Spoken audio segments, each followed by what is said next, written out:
Global South champions Asia's sojourn.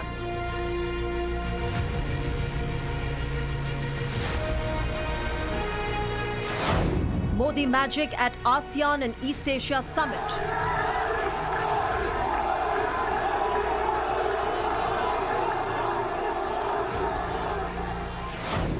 Guard of honor for Vishwaguru at Lao.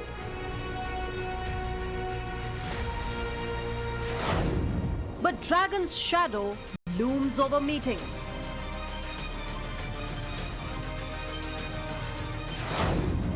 Focus on Xi's red flags and cultural connect.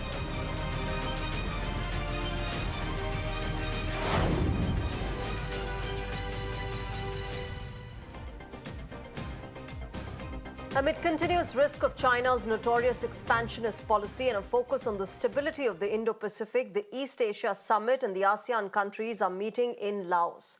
Prime Minister Narendra Modi attended the India-ASEAN Summit today, where he said that the India-ASEAN relationship and strategy is crucial at a time when the world is divided due to wars and the subsequent geopolitical changes. आज जब विश्व के कई हिस्सों में संघर्ष और तनाव की स्थिति है, तब भारत और आसियान की मित्रता, समन्वय, संवाद और सहयोग बहुत ही महत्वपूर्ण है. The Prime Minister on the sidelines also held bilateral meetings with his counterparts from Japan and New Zealand. Remember, India is marking 10 years of its Act East policy this year, and the summits are crucial for the country in its pitch of being the voice of Global South. While joint military and maritime exercises between the member countries are part of agreements, the ASEAN nations also share a rich heritage. The PM witnessed a Laos Ramayan performance today that highlighted the victory of Lord Ram over Ravan. Now, East Asia Summit comprises the 10 ASEAN countries and 8 partners. Remember, India, China, Australia, Japan, South Korea, New Zealand, Russia and the United States. The country of Timor-Leste has the observer status at the East Asia Summit. Let's try and get a perspective on why this is important. On the broadcast, I'm joined by Veena Sikri. She's a former ambassador. I'm also joined by Chirayu Thakkar, foreign policy expert. Good evening. Namaskar to both of you. Ambassador Veena Sikri, let me begin with you. This is a crucial visit in the kind of times we live in, the kind of geopolitical contours that are being redrawn, and of course, the ever-rising Chinese notorious aggression that we have all witnessed over the past few years. How do you see this visit of the Prime Minister this time around? The highest importance to it, because I think, as you said, it's the 10th year of India's Act East policy, and it's 3 decades since India began its relationship with ASEAN in 1992 as a dialogue partner and a sectoral partner and so on, until they come up to the summit level. And this is the 21st India-ASEAN Summit. It's the 21st time that at the summit level, the leaders of ASEAN and India have met to discuss their relationship, to exchange ideas, and for India to recognize the ASEAN centrality in the entire region east of India. So I think this is a very important time to renew it. And it is also a time when India has attached, in the last 6 months itself, and I will point out, ever since the Prime Minister took his 3rd term as Prime Minister, he has paid a lot of importance to India's active policy. He's visited Singapore and Brunei and the Prime Minister of ASEAN, the Prime Minister of Malaysia and the Prime Ministers of Vietnam, they've been in India. So it's been a very important time. But I think in the context of India's Quad, India's participation in Quad, in the context of India's Asia maritime outlook for the South China Sea, for the Indo-Pacific Ocean, India has India-Pacific Oceans Initiative. Okay. The visit is very important in that context. And I think in the outcome of the visit, Ambassador Sikri, the Prime Minister has also reiterated the fact that ASEAN is the central pillar of India's Act East policy, and so far it has been following that. But Chirayu Thakkar, talking about the China factor, that Dragon is always looming large when we talk about the Indo-Pacific region, its notorious expansion plans. Chirayu Thakkar also always in focus.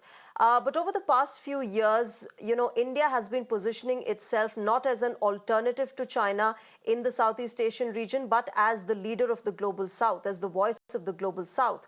How do you see that really moving forward for India? Good evening, Shreya, and thank you for having me. I think both aspects are very important. First, if you see, there is a mutual connect between ASEAN countries and India, and there is a mutual alignment. On the one hand, there was a period when ASEAN alone in itself was able to force and impose its centrality when it came to the affairs of the Asia Pacific. Back in 2012, Hmm. if you remember, there was a period when ASEAN instituted something called a Maritime dialogue and defense minister level dialogue, and a lot of this challenges in Asia Pacific were discussed Yeah. internally. There were issues, there was discord, but it was harmoniously managed. Post 2012, with the rise of Hmm. Z, what we are seeing is the Chinese President Xi Jinping. What we are seeing is that China has become all of a sudden assertive. ASEAN is not able to impose the sort of ASEAN centrality that it was there, and therefore it requires a lot of other dialogue partners to play that sort of role.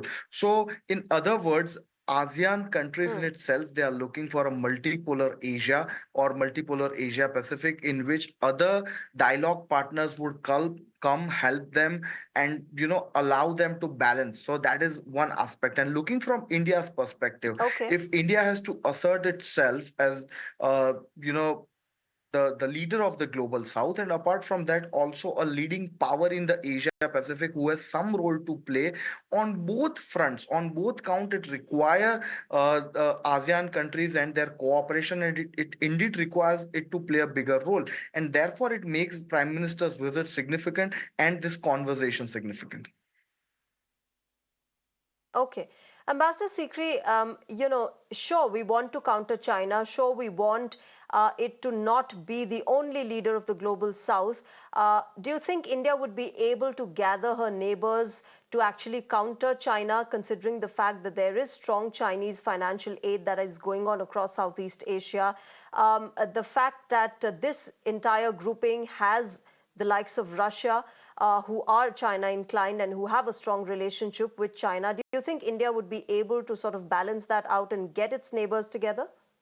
Definitely. There are two ways in which India is doing that, because A is this India-ASEAN Summit, which is a collective approach where we talk to all 11, and we've seen we're now a comprehensive strategic partner, and the document which came out today not only has this digital public infrastructure, which is very significant because it impacts everybody, and it also has the pathway for the future. But I think we're doing it also by developing bilateral relations. Because, for example, with Singapore, the bilateral relations in the ASEAN group, we're doing things with Singapore, which then we can do with the rest of the ASEAN countries, which is, for example, in semiconductors, in technology, in digital public infrastructure. Hmm. And it gets on to the others because Singapore has been the coordinator country within ASEAN for India. Then we're doing things, many, many more things with Philippines than we ever did before. So we are developing our bilateral relations with the individual ASEAN countries and the collective relationship as well. So this is balancing it very well.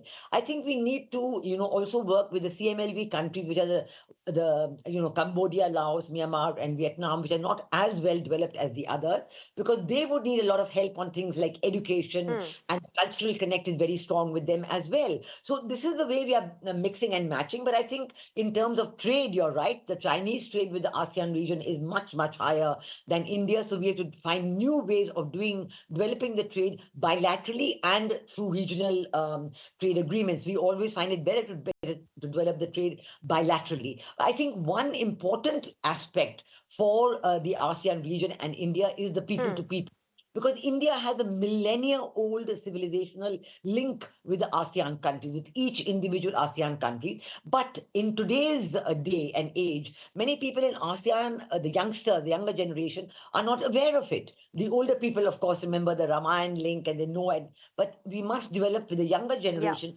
They are aware. And there are many people in ASEAN, the older generation, who want India to develop that link with the younger generation. They want India to help them in reviving the knowledge of the historical past for the younger generation. So there's a lot of aspects that we have to work on simultaneously, the strategic, and I think the maritime initiative is very important because all of ASEAN, they are facing Yeah, individually differences with China over the South China Sea. They're not able to conclude a code of conduct for the South China Sea with China. And so their maritime relationship with India is very important. The exercises, the military exercises, the exchanges, and also the synergies between the ASEAN outlook on the Indo-Pacific and the Indian outlook on the Indo-Pacific. So we're going to synergize on this and work together. It's sure. a very quiet way of combating China and pointing out what India and ASEAN have in common and our common approach to the problems of the Indo-Pacific and maritime security. So we have to do this very Sure. sensitive